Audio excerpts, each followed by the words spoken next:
Governor Scott Walker has served as the 45th governor of the state of Wisconsin since 2011.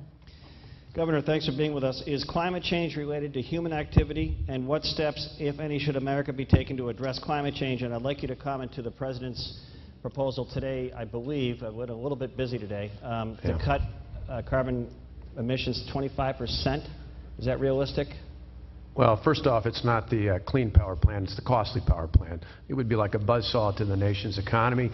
The states like mine and many of the other governors here would be devastated by that. You know, I'm an Eagle Scout. We were taught a long time ago, your campsite should be cleaner when you leave than when you find it. So I want to balance a sustainable environment with a sustainable economy.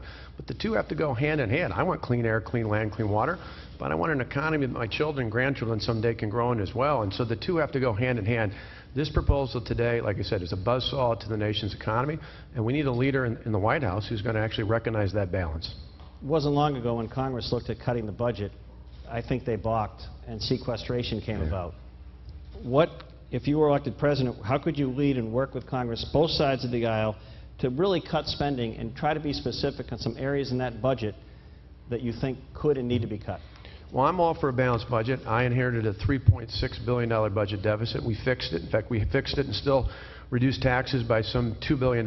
We reduced them on individuals, cut rates, reduced one of the brackets, actually did it on job creators and farmers and manufacturers and others out there. And then we actually lowered property taxes. In fact, property taxes in my state are lower today than they were 4 years ago. So I know how to balance a budget, something I've done in the past.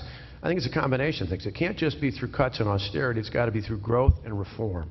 By growth, we laid out a multi-pronged plan to once and for all repeal Obamacare and put patients and families back in charge of their health care, to rein in the sort of things we just talked about, the out-of-control regulations from the federal government that are like a wet blanket on the nation's economy, to put in place an all-of-the-above energy policy that allows us to use the abundance of what God has given us here, to make sure that everyone gets the education and skills they need to succeed, and then to reform and lower the tax rates in this country. I think that'll help growth. And then on the other side, on specifics, on reductions, I think a big part of reform is taking major portions of the federal government, being it Medicaid, transportation, education, natural resources, and others, and take them from Washington, send them back to states. Governors of both parties are much better at being more effective, more efficient, and more accountable in managing those programs.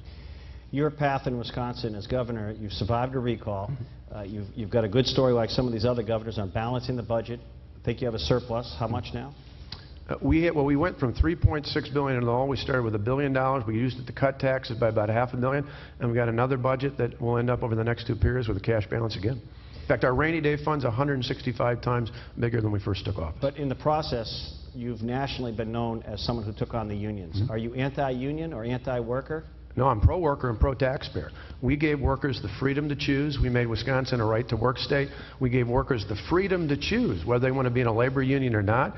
Many chose to keep that money that they used to pay for union dues to pay for their kids' college education or other things on behalf of their family. We're pro-taxpayer. Before, you know, all the power was concentrated in the hands of the elite union bosses. We instead redistributed that back to the hardworking taxpayers and the people they duly elect.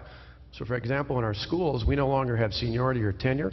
We can hire and fire based on merit. We can pay based on performance. That means we can put the best and the brightest in our classrooms. And 4 years later, graduation rates are up, third-grade reading scores are up, ACT scores are now second best in the country. If it can work in a blue state like Wisconsin, it wasn't too late for Wisconsin. It's not too late for America. Biggest challenge since you've been governor that you feel you were successful on?